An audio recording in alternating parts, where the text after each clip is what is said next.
What's going on, y'all? It's JD Piquel. Today on the Hard Count, we're going to talk about just how quickly Oklahoma and Texas can be competitive in the SEC.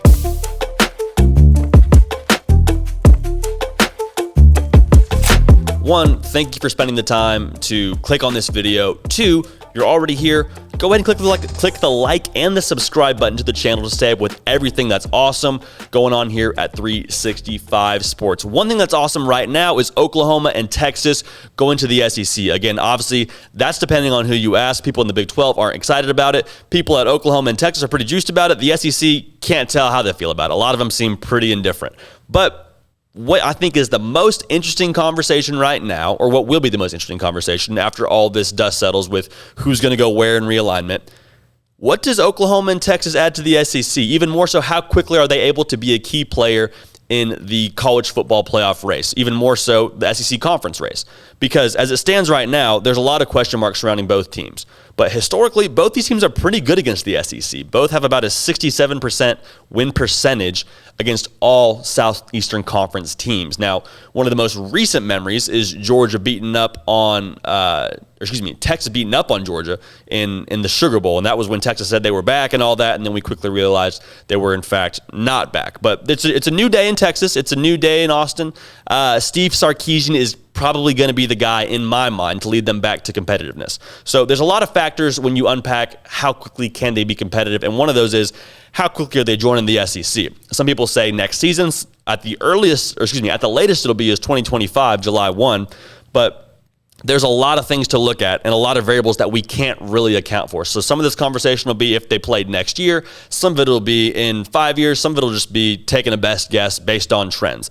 So A&M is the sample size, obviously, when you're looking at teams coming from the Big 12 to the SEC and being successful. And they had the trump card in Johnny Manziel. Nobody could have predicted Johnny Manziel landing in their lap and being the Heisman Trophy winner icon in college football that he was. So we're going to go ahead and just delete that from the entire sample size to begin with. Like going into Tuscaloosa, Alabama, your first season in the SEC and having the dominant performance that he did, dominant performance that A&M did, probably going to be unlikely. Now, could they beat them? Sure. Who's to say that Oklahoma doesn't go in there and beat them? Who's to say Texas doesn't catch fire, go in there and beat them? Is it likely? Probably not, but it could happen. So one thing that I'm looking at when I'm talking about Texas and Oklahoma being competitive in the SEC is the only way you can quantify the future of these teams' programs, and that's recruiting and that's developing. Now, with Oklahoma, they've done that to a T. Regardless of if Spencer Rattler chooses to come back in 2023, I don't think he will. If he does, however, come back in 2023 because of his COVID year, they'd be really competitive. Like they would be, in my mind, probably the number 2 or number 3 team in the SEC, depending on how you feel about Georgia and Alabama and what they do this coming year.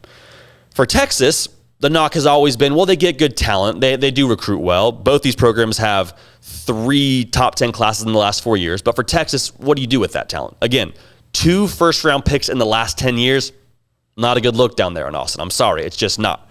But Steve Sarkisian has worked with a lot of really great talent and developed a lot of really great talent. You look at Alabama, you look at USC. Obviously, his Alabama stint was a little bit shorter, but the fact remains he's coached some solid football teams and guys that have honestly overperformed in some senses of the word in regards to their recruitment.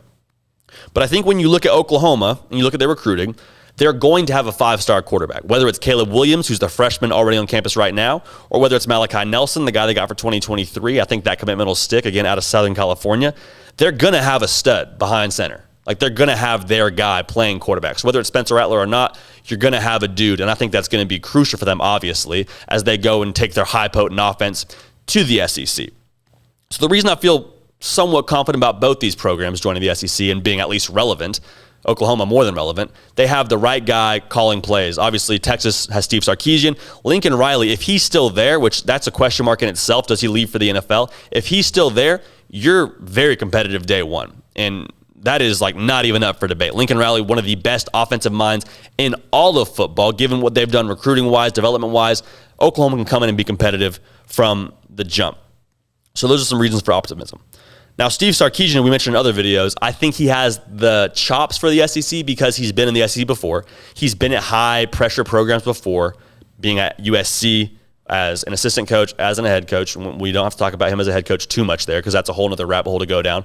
having Nick Saban as your boss, we've mentioned it before in other videos, that's the most pressure you could ever have in the world. Like, I don't care what the UT boosters are throwing at you, what the alumni are throwing at you. That is the most pressure in the world, to have Nick Saban as your boss day in and day out. So reasons for optimism for Oklahoma, in addition to a myriad of things, you just whooped up on Florida a year ago. 55-20, like it wasn't even close. And Florida kind of had their JV team out there. I know that's something people throw, but to beat up on one of the best teams in the SEC still means something. So you can have a little bit of swagger if you're Oklahoma walking in. You can have a little bit of juice to you and some reason for belief walking into the SEC. So I think one thing that I'm looking at, in addition to all of these reasons that we're listing off, stamina for Oklahoma. It's one thing to play Kansas State one week and Texas Tech the next week and then play a Baylor and then play a Texas. But you're going to play, you're going to play Georgia one week, you'll play Alabama one week, you'll play LSU the next week. So the rigor of an SEC schedule was something that I don't necessarily know Oklahoma will be as familiar with. And so it might be trial by fire a little bit. And same with Texas.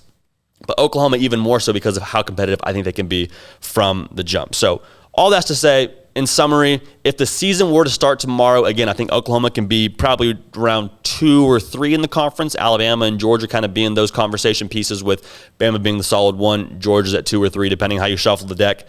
Texas at the best, if the season started tomorrow, I think they're probably the 5th best team if you want to be nice to them. If you want to be brutal on them, probably sitting in somewhere around the 7th spot, just because I don't know what Sark is going to be. I don't know what they have at quarterback. I don't know what they have exactly everywhere else on offense and defense. They got some guys coming back. They got a lot of guys returning, but there's still a lot of question marks. How does that translate to the SEC and that style of play? So again, take it what you want.